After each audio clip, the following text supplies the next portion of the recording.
안녕하세요, 여러분. 오늘은 조금 무섭지만 반드시 알아야 할 이야기를 해보겠습니다. 상상해보세요.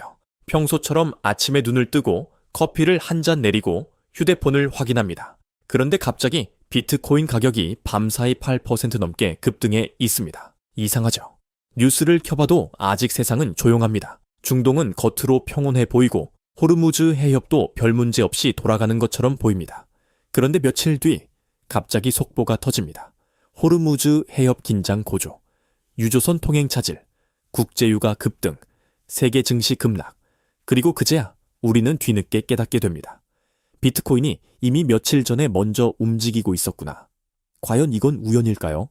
아니면 비트코인이 메인 뉴스보다 먼저 호르무즈 해협의 위기 신호를 알려주는 숨겨진 바로미터일까요? 오늘 영상에서는 바로 그 질문을 끝까지 파헤쳐 보겠습니다. 왜 중동의 긴장이 높아질 때마다 비트코인이 먼저 흔들리는지, 그 움직임 뒤에 어떤 돈이 숨어 있는지, 그리고 그 신호를 놓쳤을 때 한국 경제와 우리의 삶이 어떻게 충격을 받는지까지 차근차근 살펴보겠습니다. 끝까지 보시면 비트코인을 보는 눈도 달라질 수 있고 국제 정세를 읽는 감각도 완전히 달라질 수 있습니다. 그럼 지금부터 시작하겠습니다. 비트코인은 왜 먼저 움직이는가? 많은 분들이 아직도 비트코인을 단순한 가상자산 혹은 투기성 자산 정도로만 생각합니다. 하지만 시장이 정말 불안해질 때 비트코인은 종종 다른 자산보다 먼저 반응합니다. 그 이유는 분명합니다. 비트코인은 24시간 쉬지 않고 거래됩니다. 국경의 제약도 적고 특정 국가의 통제를 상대적으로 덜 받습니다. 거기에 전 세계 자금이 동시에 몰릴 수 있는 구조까지 갖고 있습니다. 즉, 불확실성이 커질수록 가장 먼저 긴장감을 반영할 수 있는 자산 중 하나가 바로 비트코인이라는 뜻입니다. 특히 중동처럼 군사적 긴장, 외교 협상, 에너지 수송 문제가 한꺼번에 얽힌 지역에서는 그 긴장감이 전통 금융시장에 반영되기 전에 먼저 비트코인에서 나타나는 경우가 적지 않습니다. 예를 들어 호르무즈 해협은 세계 에너지 흐름에서 가장 민감한 구간 중 하나입니다. 전 세계 원유 수송의 큰 비중이 이곳을 지나갑니다. 이 해협이 흔들리면 단순히 중동만의 문제가 아닙니다. 국제유가가 움직이고 물가가 오르고 금리 전망이 흔들리고 증시와 환율까지 연쇄적으로 반응하게 됩니다. 그렇기 때문에 큰 자금을 굴리는 투자자들은 뉴스가 완전히 확인되기 전에 먼저 움직이기 시작합니다.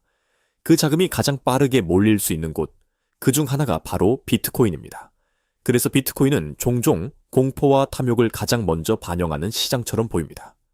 왜 하필 호르무즈 해협인가? 이쯤에서 이런 생각이 들 수 있습니다. 세계에는 위기가 많은데 왜 하필 호르무즈 해협일까? 이유는 간단합니다.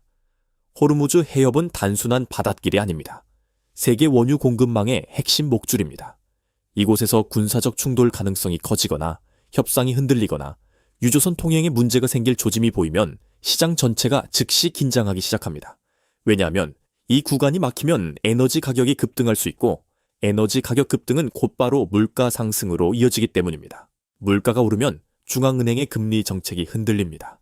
금리 전망이 바뀌면 주식, 채권, 환율, 원자재, 이 가상자산까지 전부 영향을 받습니다. 즉, 호르무즈 해협은 단순한 지정학 뉴스가 아니라 전 세계 자산 시장의 방향을 흔들 수 있는 핵심 변수인 겁니다. 그래서 시장의 스마트 머니는 호르무즈 관련 뉴스가 본격화되기 전에 이미 움직입니다. 그리고 그 움직임이 가장 먼저 비쳐 보이는 곳이 바로 비트코인 차트일 수 있다는 것이 오늘 영상의 핵심입니다.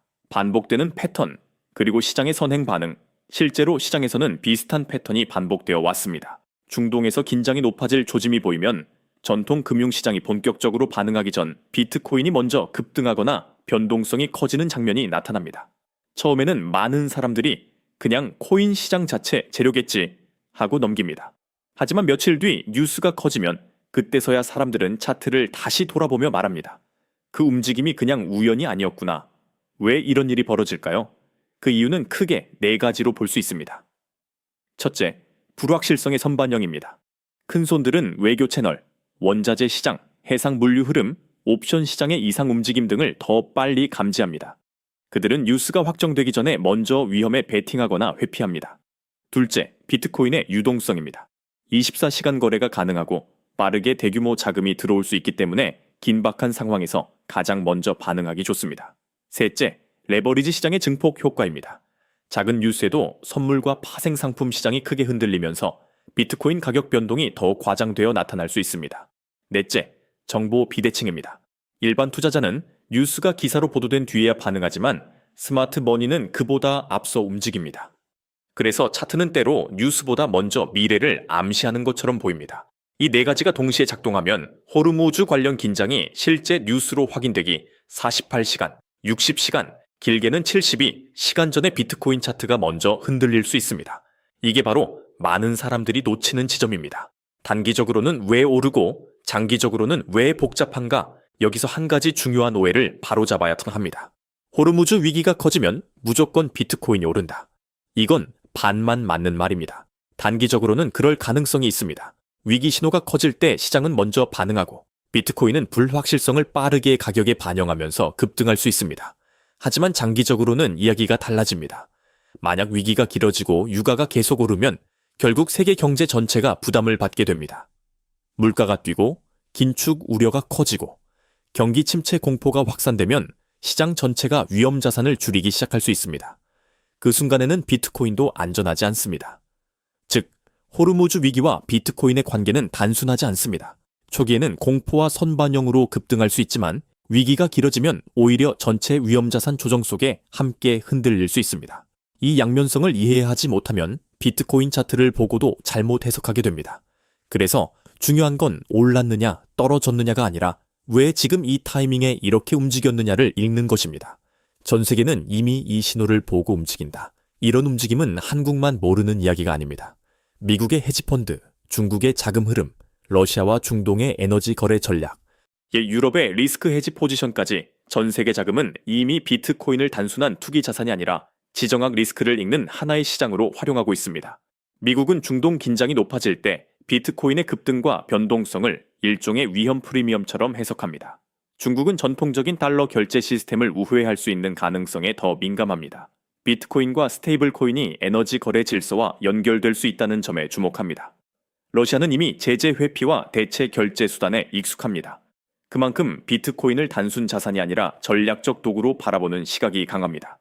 유럽 역시 공식적으로는 조심스럽지만 실제 시장에서는 중동 지정학 리스크를 해지하는 수단으로 비트코인 비중을 조정하려는 움직임이 이어집니다.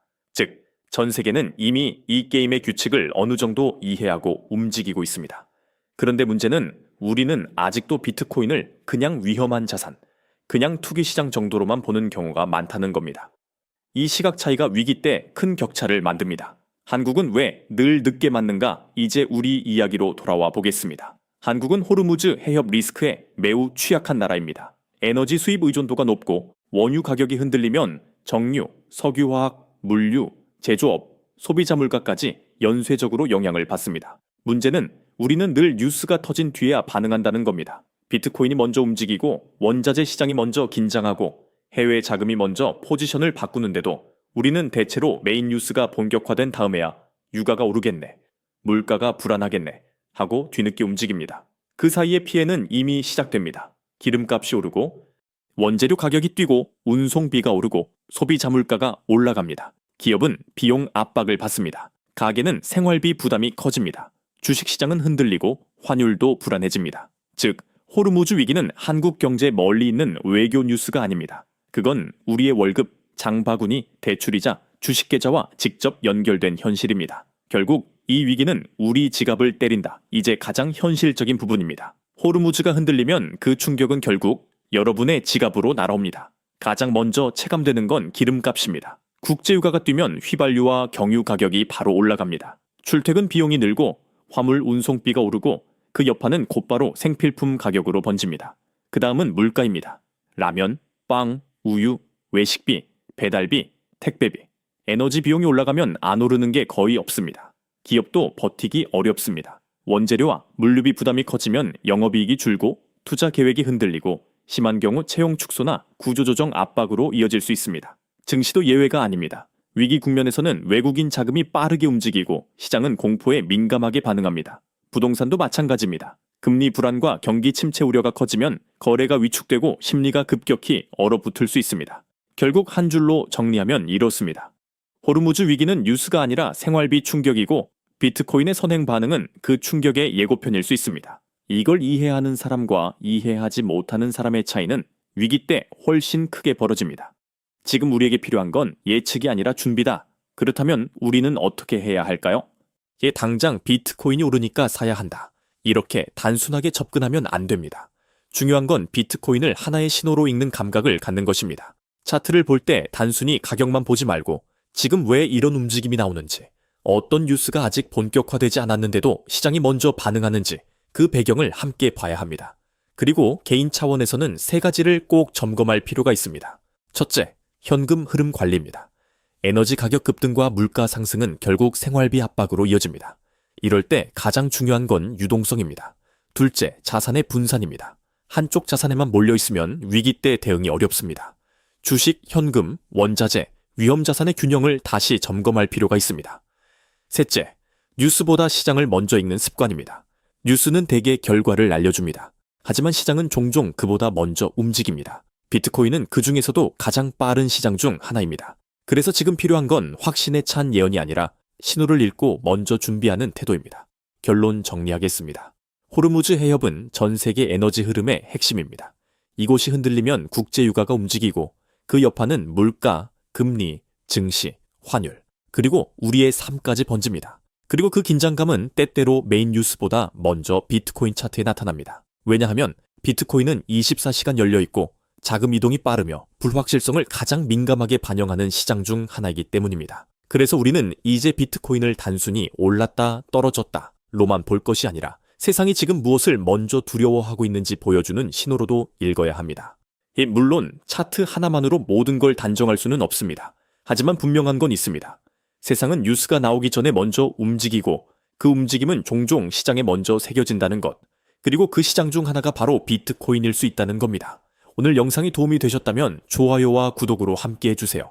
앞으로도 저는 비트코인, 국제정세, 중동 리스크, 한국 경제의 흐름처럼 복잡하지만 반드시 알아야 할 이슈들을 더 쉽게, 더 깊이, 더 현실적으로 풀어드리겠습니다. 그리고 댓글로 여러분 생각도 꼭 남겨주세요.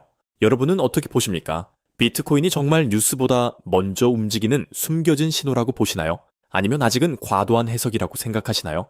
여러분의 의견이 다음 영상의 방향이 됩니다. 끝까지 함께 해주셔서 진심으로 감사합니다. 다음 영상에서 더 중요한 흐름으로 찾아뵙겠습니다.